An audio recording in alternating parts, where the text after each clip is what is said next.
தமிழ்நாட்டின் சுற்றுச்சூழலையும் விவசாயத்தையும் அடியோடு நாசமாக்கி வருகிற வேலிக்காத்தான் எனப்படும் சீமக்கருவேல மரங்கள் 50 அடி 60 அடி ஆழத்துக்கு மண்ணுக்குள் வேரோடி அங்கே நெடுந்தொலைக்குள்ள தண்ணீரையும் உறிஞ்சி கொண்டு கரியமில வாயுவை உமிழ்ந்து பிராணவாயை உள்வாங்கிக் கொள்கிறது. இதனால் விவசாயம் அழிந்து வருகிறது.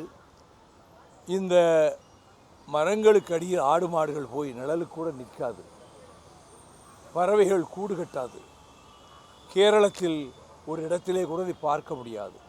ஆனால் தமிழ்நாட்டில் இந்த சுற்றுச்சூழலை காப்பாற்ற வேண்டும் என்கின்ற அக்கறை மக்களுக்கு ஏற்பட வேண்டியது அவசியம் என்றாலும் அந்த அக்கறை யாருக்கும் கிடையாது.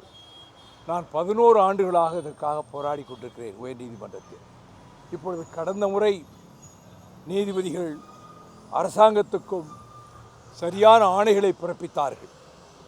மாவட்ட கலெக்டர்களினுடைய கூட்டத்தை கூட்டி வருவாய்த்துறை தலைமை அதிகாரியின் மூலம் இவற்றை அப்புறப்படுத்துவதற்கான வேலையில் முழுமையாக ஈடுபட வேண்டும் என்று அவர்கள் ஆணையிட்டார்கள். ஆனால் அந்த ஆணை செயல்படுத்தப்படவில்லை. நான் 7 மாவட்டங்களில் காலை முதல் மாலை வரை இருந்து நானே அந்த பணியில் ஈடுபட்டதால் வேரோடு எடுத்தால் தான் அகற்ற முடியும். மேலே வெட்டிவிட்டால் மீண்டும் முளைத்துவிடும். அதில் ஈடுபட்ட காரணத்தால் அந்த விஷப்புகையால் நான் தாக்கப்பட்டு என் நுரையீரல்கள் பாதிக்கப்பட்டிருக்கின்றன. கடந்த 20 நாட்களாக நான் பேச முடியவில்லை. நான் அதை பொருட்படுத்தவில்லை. நான் நீதிபதிகளிடமே சொன்னேன், நான் ஒரு அரசியல் இயக்கத்தைச் சேர்ந்தவர். இந்த வேலை செய்வதால் 5 ஓட்டு கூட கிடைக்காது. இது ஓட்டுக்காக செய்கிற வேலை இல்லை. இதை யாரும் இதை கண்டுகொள்ளவும் மாட்டார்கள். தமிழக பாழாகிவிடக்கூடாது என்பதற்காக, விவசாயம் அடியோடு நாசமாகிவிடக்கூடாது என்பதற்காக இந்த வேலையை என் தோள் மீது போட்டுக்கொண்டு நானும் என் தோழர்களும் அங்குள்ள விவசாயிகளுமாக சேர்ந்து இந்த வேலையில் ஈடுபட்டு வருகிறோம். இப்பொழுது நீங்கள் மாவட்ட ஆட்சித்தலைவர்கள் கூட்டத்தை உடனடியாக கூட்டவும், அதற்கு உரிய ஆணைகளை தலைமைச் செயலாளர் வருவாய்த்துறை செயலாளர் பிறப்பிக்கவும், அதற்கு என்னென்ன தேவையோ அதற்குரிய தேவைகளை செய்து கொடுக்கவும் ஆணை பிறப்பித்திருக்கிறார்கள். தென் மாவட்டங்களிலே பெரும்பாலும் இது அகற்றப்பட்டு விட்டது என்று அரசாங்க தரப்பிலே உண்மைக்கு கொஞ்சமும் பொருத்தமில்லாத ஒரு தகவலை இங்கே அடிஷனல் அட்வொகேட் ஜெனரல் நினைக்கிறேன் சொன்னார். எந்த ஊரில் எடுத்திருக்காங்க, எங்கே எடுக்கலை. கோர்ட்டில் இப்படி தப்பான தகவல்களை அரசாங்க அதிகாரிகள் சொல்லக்கூடாது. அப்படியே குவிஞ்சு கிடக்கு, எல்லா ஊர்லையும் அடர்ந்து கிடக்கு. அகற்றணும்னா அது வார் ஃபுட்டிங்கில் எடுத்தால் தான் முடியுமே தவிர சும்மா ஒரு 2 இடத்துல போய் அப்படி எடுத்து விடுவோம் காட்டுற மாதிரி காட்டுறதுனால ஒன்றும் பயன் கிடையாது. ஆகவே இதற்கு நீதிபதிகள் மிகுந்த அக்கறை எடுத்திருக்கிறார்கள், சரியான ஆணைகளை பிறப்பித்திருக்கிறார்கள். அரசு இதை நிறைவேற்ற வேண்டும், இதை செயல்படுத்த வேண்டும் என்பதையும் நான் அரசுக்கு வேண்டுகோளாக உங்கள் மூலமாக நான் முன்வைக்கிறேன்.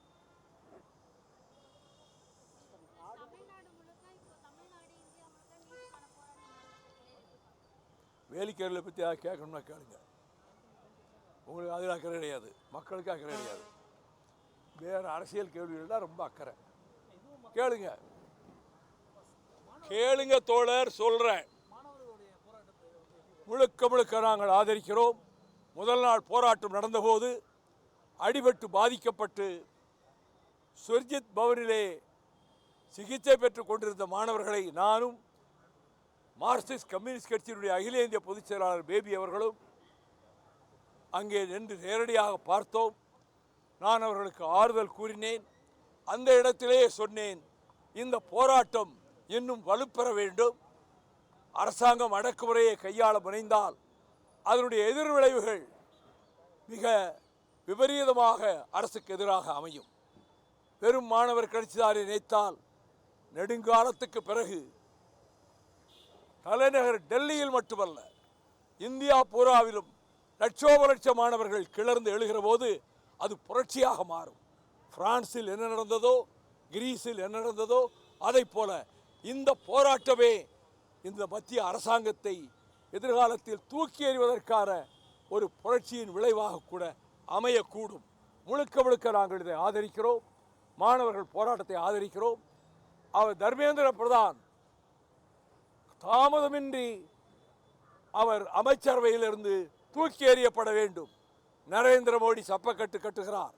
நீங்கள் நட்டா போய் பார்ப்பதோ, அங்கே போய் வான்சோக் அவர் உண்ணாவிரதம் இருக்கிறவர் உண்ணாவிரதத்தை நிறுத்திக் கொண்டது மனதுக்கு நிம்மதி அளிக்கிறது. ஆனால் அரசாங்கம் பிடிவாதமாக இருக்கிறதே. அவர் பிரதான் ஏன் வெளியேற்றப்படவில்லை? என்ன போராட்டம் நடத்திடுவாங்கன்னு நினைக்கிறாங்க. ஆனால் இது விசுவரூபம் எடுக்கும். நாங்கள் முழுக்க முழுக்க ஆதரிப்போம். நானே மாணவர்கள் மத்தியிலே போய் இன்னும் போராட்டம் வலுப்பெறட்டும், கிளர்ச்சியில் தீவிரமாக ஈடுபடுங்கள்.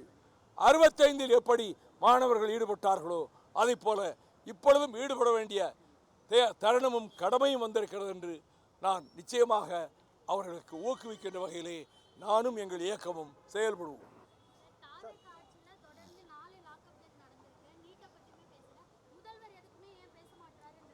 லாக்அப் பண்ணணும் எல்லா ஆட்சியிலும் தான் நடந்திருக்கு. இங்கே மட்டும் நடக்கலை. இதுக்கு முன்னாடி இதை விட அதிகமாக நடந்திருக்கு. இல்லை இல்லை, அதை விட மோசமாக ஒன்றும் நடக்கலை. இதை விட மோசமாக முன்பு நடந்திருக்கு.